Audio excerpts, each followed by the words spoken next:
thrifted books, brand new titles, at ngayon, pati mga akdang Pinoy. Lahat ng yan nasa Booksale Philippines. Sa bawat pahina, sa bawat discounted na libro, naitanim ang hilig sa pagbabasa ng mga Pilipino. At ngayon, isang bagong kabanata ang kanilang binubuksan. Buklatin natin ang kwento ng Booksale, kasama ang kanilang bagong CEO na si Josh Sison. 1970s nang umpisahan ni Ginoong Emmanuel Manny Sison ang pangongolekta at pagbebenta ng libro sa maliliit na espasyo. When he was in corporate, he was kind of also teaching on the side then. He started to kind of see yung mga nasa recto, yung mga folding bed bookstores on the sidewalk, diba? He's also an avid buyer from those bookstores kasi nga mura. So he saw an opportunity, why not scale this up? Why not expand it? So when he saw that opportunity, he decided to kind of buy from them and then sell it on his own for a markup to kind of start a business, you know. He was placing his mga paninda in cafeterias, ganyan, office cafeterias, school cafeterias. That's where it kind of started. And then, you know, expansion with business, so with looking for actual stores na hindi lang folding beds. And then he landed a spot in the first ever Booksale branch, which is in Makati Cinema Square. So that's where the mall expansion started. Mula sa mga sulok ng isang lumang mall hanggang sa puso ng bawat Pilipinong mambabasa, ang Booksale Philippines ay naging bahagi na ng kultura at tradisyong Pinoy. I think it's a cultural brand at this point na it's not just a business for profit. I think we've transitioned into kind of having an advocacy na rin since we kind of lack libraries around public libraries. So we kind of filled that void. So I think we're in that cultural part na rin na the brand is a cultural thing for the Filipinos. Bukod sa mga kwento sa mga libro, marami ring nakatutuwang storyang nasaksihan ang kanilang bookstore sa loob ng halos 4 na dekada. We've heard 2 of that already na nagkakilala na couple in Booksale. I think marami rin talagang nangyayaring ganun kasi, ewan ko, sometimes when you're feeling a lot of emotions, you go to bookstores to kind of distress. So, you know, when you meet someone there who is aligning with your values. And then we hear a lot also of parents leaving their kids in the stores. Parang naging daycare na siya. Which is fine with us kasi we kind of really want, that's really our mission, to make it more accessible, you know, to remove the pressure from reading kasi when you try to read, parang the pressure is like, oh, kailangan kong basahin, kailangan kong tapusin, ganyan. Why don't you just pick it up and then read, and then if you don't like it? Sa mga nagtatanong, paano nga ba nila pinili ang mga librong ibinebenta? So it starts with our suppliers abroad, since I would say 90 to 95% of our inventory, our importations, are imported books. They export their books to the Philippines. It arrives in the warehouse, and we have employees there who kind of go through the books. Our model isn't really to order per title, because you know that's expensive if you order per title. So the model has always been you order it by weight or by quantity, just like you order meat from a palengke. It's always been like that, so that we can keep the costs down, since the advocacy nga is to make reading affordable.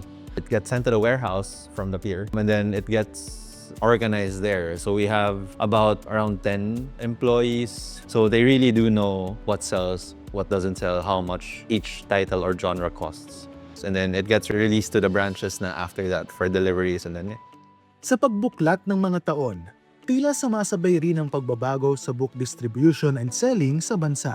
we're happy that the book industry is kind of thriving, because I think Filipinos are now more, I would say, inclined to read as a pastime, as something they would do to relax, to distress. As compared to before, when you see reading, it's a stigma of, oh, parang sayang oras, ganyan. Why would I do that instead of doing other things, diba? Parang boring, ganyan. It's evolved to a more attractive pastime.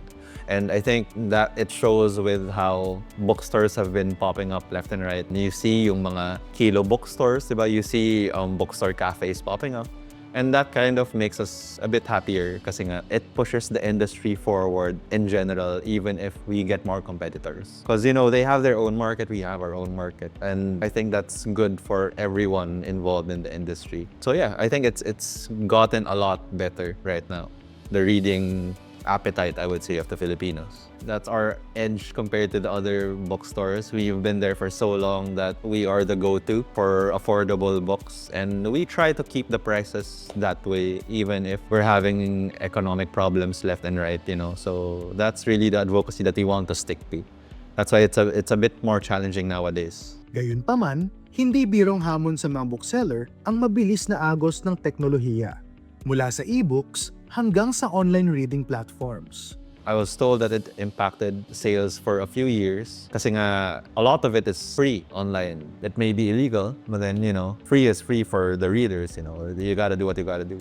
But now I think that I've been seeing a resurgence into analog, or not really a resurgence, it's more so a partnership. Because I would talk to people, my friends are also readers, I would talk to them and ask them if they buy ebooks, but then they would also tell me that they would buy physical books together with their ebooks, because especially if they really like the ebook, they want a physical copy of it. So I think that's where we come in. It's not really a competitor per se, it's sort of we need to widen our range so that we can assist customers like that who kind of want to get physical books off their ebooks.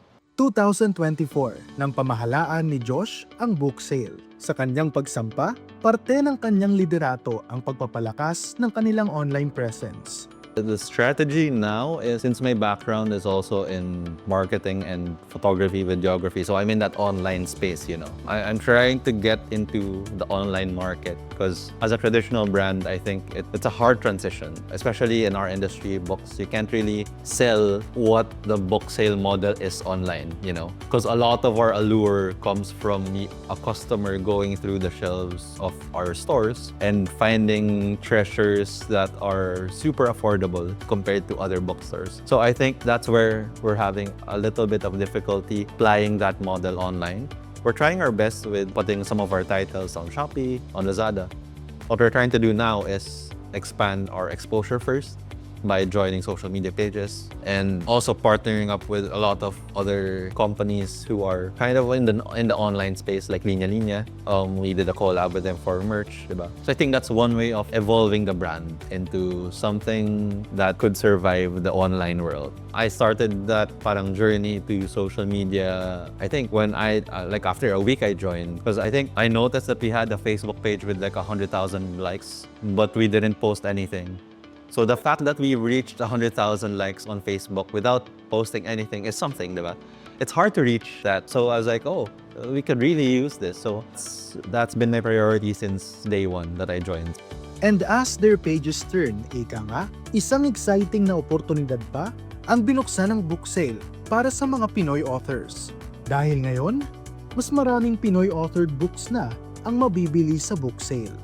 Presenting Suking Aklatan.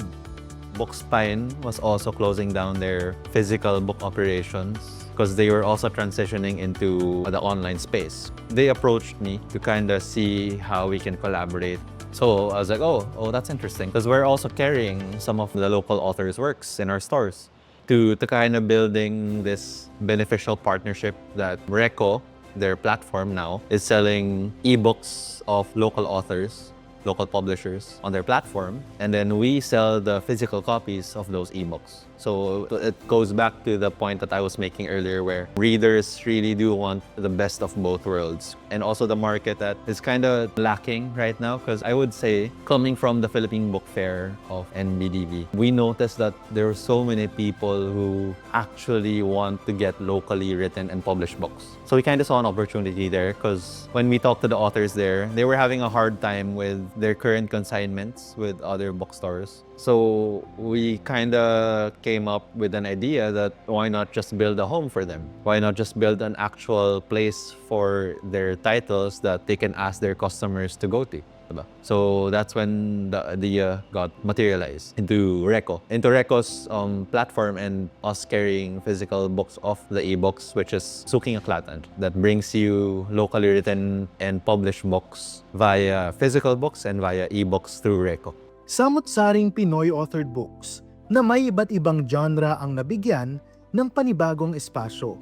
Bagay na ipinagpapasalamat hindi lang ng mga author at publisher, kundi pati na rin ng kanilang mga parokyanong naghahanap ng mga librong gawang Pinoy.